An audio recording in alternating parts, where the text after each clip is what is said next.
E num ano que começou muito mal, o Flamengo busca hoje se redimir e busca também o primeiro título em 2023 diante de um público de mais de 60 mil pessoas no Maracanã contra o Independiente del Valle na final da Recopa Sul-Americana. O que esperam os torcedores? Um desempenho melhor do que o que se viu no sábado contra o Botafogo, momento no qual os garotos arrebentaram em cima do nosso rival. Meus irmãos rubro-negros, sejam muito bem-vindos a mais um vídeo do canal Dom Ian Saudações Rubro-Negras. Nesse vídeo vou falar sobre a final, o segundo jogo da final da Recopa Sul-Americana entre Flamengo e Independiente del Valle. O Flamengo precisa vencer por 2 ou mais gols de diferença para ganhar a partida sem precisar ir para a prorrogação, sem precisar ir para as penalidades. Vou falar também sobre os desfalques que o Flamengo tem. Vou falar também sobre a possibilidade de saída do Thiago Maia, além de outras informações sobre o nosso clube do coração. Mas antes eu gostaria de pedir a você, irmão rubro-negro e irmã rubro-negra que segue ou que não segue o canal Dom Ian Saudações Rubro-Negras, por favor, siga o nosso canal, já deixa o like no vídeo, porque isso é muito importante para que nós possamos continuar desenvolvendo. Bom, vamos começar falando então sobre o jogo de hoje. 9h30 da noite, no Maracanã, o Flamengo enfrenta o Independiente del Valle. O que está acontecendo, gente? O Flamengo perdeu o primeiro jogo e, por consequência, precisa ganhar por 2 ou mais gols de diferença. A gente poderia, inclusive, ter saído com um empate lá do Equador, não fosse aquele vacilo num lance quase idêntico ao anterior, no qual o Carabarral conseguiu de cabeça abrir o placar. Por pouco a gente não sai com um resultado pior, não fosse aí o VAR a agir de maneira acertada naquele lance bizarro em que o Santos deixou a bola escorregar, não sei exatamente o que aconteceu ali, e o jogador do Del Valle ainda conseguiu ampliar o placar 2-0, graças a Deus o gol foi anulado, está tudo em aberto. A torcida do Maracanã vai lotar o Maracanã, a torcida do Flamengo já comprou antecipadamente mais de 55 mil ingressos. Existe aí todo um apelo, inclusive do próprio Rodrigo Caio, que jogou muito bem contra o Botafogo, e depois da partida, na oportunidade que teve, cobrou os jogadores titulares e também já pediu o apoio da torcida. Então, certamente, apoio é o que não vai faltar. O que a gente precisa é de bola, jogo, vontade, tal como os meninos mostraram contra o Botafogo no sábado, por isso eu mencionei logo no começo do vídeo. Bom, o Flamengo tem alguns desfalques. Eu falei no vídeo anterior que haveria uma tentativa de recuperar alguns jogadores que estavam machucados, por exemplo, o Léo Pereira, que é considerado jogador titular, mas isso não foi possível. Então o Vitor Hugo ainda está machucado, o Felipe Luiz também, o próprio Hugo Souza, que embora esteja lá de escanteio, né, é um jogador do Flamengo, está machucado, e também o Léo Pereira não vai voltar. O Vitor Hugo, Bruno Henrique e Felipe Luiz não tem sequer previsão para que isso possa acontecer. Então, quem é o provável time titular? Praticamente o mesmo que jogou contra o Del Valle lá no Equador. Então o time deve vir com Santos, que busca se redimir também, principalmente porque na cola dele está o Matheus Cunha, que muita gente já gostaria de ver como titular, mas temos que ter calma. Varela, Fabrício Bruno, Davi Luiz e Ayrton Lucas, Thiago Maia, Vidal, Everton Ribeiro, Arrascaeta, Gabigol e Pedro. O Vidal continua, ele que foi considerado o melhor jogador da partida anterior contra o Del Valle. O Gerson já está recuperado das dores no tornozelo, mas começa no banco. Vamos ver se de fato o Vidal vai assumir a titularidade depois de um período conturbado no Flamengo, ou se o Vitor Pereira vai perceber que não tem como jogar sem o Gerson, ele volta para o time. Gerson, que tem sido criticado por estar, em tese, num ritmo abaixo dos jogadores titulares. O Del Valle ainda não se sabe se vai atacar, se vai jogar com o resultado embaixo do braço. Fato é que se o Flamengo ganhar por uma diferença de um gol, vai para a prorrogação, e se não resolver na prorrogação vai ter que ir para os pênaltis, e ninguém quer penalidades, ninguém quer enfrentar de novo o que enfrentou contra o Corinthians na Copa do Brasil do ano passado. O vencedor da Sul-Americana, da Recopa Sul-Americana, vai ganhar 9,4 milhões de reais, um prêmio maior do que o do ano passado. E o vice vai ganhar aí cerca de 4,7 milhões. Nós queremos 9,4 milhões, queremos ser campeões, até porque três títulos perdidos logo nesse começo do ano certamente vai aumentar ainda mais a pressão sobre o Vitor Pereira. Ele é quem se dedicou à vitória contra o Botafogo, né? O Rui Quinta, na entrevista coletiva que deu, dedicou a vitória ao Vitor Pereira, a comissão técnica e jogadores tentando passar força ao treinador português. Esqueci de falar, tem um desfalque também. Eric Pulgar sofre fratura no pé e está fora da partida, tá? O Eric Pulgar está fora do jogo, é mais um que não vai poder atuar.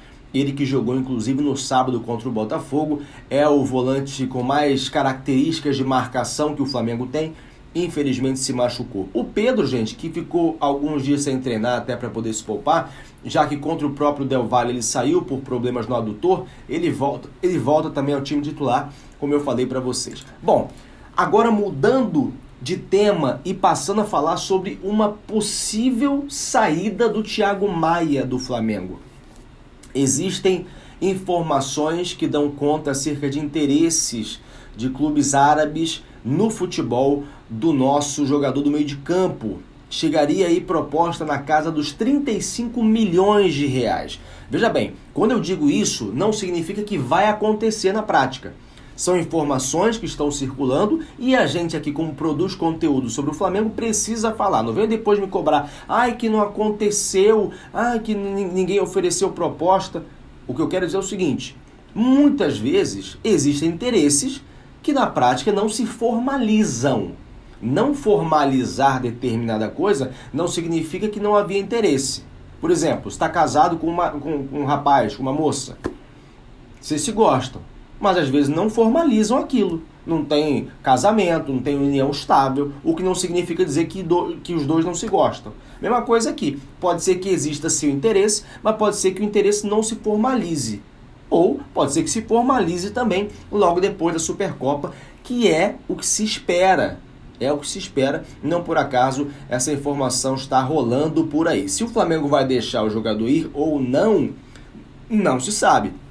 Ele tem contrato com o Flamengo ainda e eu espero que não deixe ir, a menos que já tenha uma carta na manga sobre quem trazer, né, para o lugar. A gente já perdeu aí João Gomes, perdeu o Thiago Maia agora, acho que não seria um bom negócio para o Flamengo. Ele tem 25 anos e tem contrato até o final de 2026. Agora, tem outro jogador, esse que não é do Flamengo, mas está sendo cobiçado pelo Flamengo e por outros times do Rio, Vasco, Fluminense inclusive. É o Lelê, que joga no Volta Redonda. O Lelê, é Lelê mesmo, eu estava confundindo, não sabia se era Lelê ou é Lelê. Lelê, ele é artilheiro do Campeonato Carioca, com 9 gols. E a questão é a seguinte, parece que o Vasco teria oferecido proposta de empréstimo por 500 mil, né, com opção de compra, e sairia na frente. Mas parece que ele já recusou a mesma proposta do Fluminense. Então, se o Flamengo quiser contratar o jogador, vai ter que oferecer valores maiores. Mas aí eu digo o seguinte, cara, nós temos na posição do ataque o Lohan, por exemplo. Nós temos bons jogadores que estão surgindo no Flamengo, e o jogo contra o Botafogo deu evidências acerca disso, que me fazem questionar se de fato é necessário ir atrás do Volta Redonda para trazer um cara só porque ele é artilheiro momentâneo do Campeonato Carioca. Deixa aí pro Vasco, deixa aí pro Fluminense. Sinceramente, gente, esse foi o tema do vídeo passado. Acho que várias respostas que o Flamengo precisa podem ser encontradas dentro do próprio clube. Dentro do próprio clube. O Lelê, que estaria aí avaliado em pelo menos 70% de jogador, custaria aí 5 milhões de reais, tá? Aliás, a oferta do Vasco foi assim, 500 mil reais de empréstimo com opção de compra de 70% dos direitos do jogador, daria 5 milhões. É necessário? A ânsia por ter que contratar alguém é tão grande a ponto da gente ir lá pegar um cara do Volta Redonda? Não que o Volta Redonda não possa revelar bons jogadores, não que bons jogadores não possam sair de clubes pequenos, Mas por quê? Porque é o artilheiro, no momento do Campeonato Carioca, quantos caras já foram artilheiros de vários campeonatos e quando chegaram no Flamengo não conseguiram jogar? Eu sempre cito o Dimba, que em 2003, salvo engano, 2002, foi artilheiro do Campeonato Brasileiro. Quando chegou no Flamengo não conseguiu fazer nada. Então, essa é apenas a minha opinião. Estou aqui passando para vocês. Falando em jogar no Flamengo, o Roger Guedes deu uma entrevista no podcast Podpah e ele disse que antes de ir para o Corinthians, ele recebeu várias propostas, inclusive do Flamengo. Ele falou o seguinte: eu tinha propostas muito melhores que a do Corinthians. Tinha propostas do Flamengo, do Grêmio, Atlético Mineiro, o Duílio sabe. Mas eu sempre quis jogar no Corinthians. Era o meu desejo, eu já queria. E eu não falo isso para encher a bola do torcedor corintiano. Ele falou que jogar no Corinthians é diferente, porque você sente o dia a dia da torcida, o presidente está sempre lá. Ele falou também que tinha muita pressão do Fábio Santos. Fábio Santos fazia até umas brincadeiras com ele. Se você for para outro time, o avião vai cair. Enfim, umas brincadeiras até pesadas, segundo o Roger Guedes. E, claro, ele não vem mais. Mas eu gostaria de saber o seguinte: você, irmão rubro-negro, irmã rubro-negra, gostaria de ver o Roger Guedes no Flamengo? Será que ele teria espaço nesse time? Hipoteticamente, né? Sem pressão nenhuma, deixa aqui o seu comentário. E agora, para finalizar, lembrando que os ingressos para Flamengo e Vasco já estão à venda. Flamengo e Vasco se enfrentam no próximo domingo, dia 5. Flamengo que, inclusive, se ganhar, pode se tornar campeão da Taça Guanabara em cima do Vasco. Os ingressos já estão à venda desde ontem. Vou deixar o link aqui para que você possa ter mais informações diretamente do site do Flamengo acerca dos ingressos que começam ali a partir de R$30. Bom, vou ficando por aqui. Quero agradecer a você que ficou até este momento do vídeo. Por favor, deixe seu like e siga o canal Dom Ian Saudações Rubro-Negras aqui no YouTube e também no TikTok, onde estamos crescendo todos os dias. Isso aqui é Flamengo. Saudações Rubro-Negras. Fui.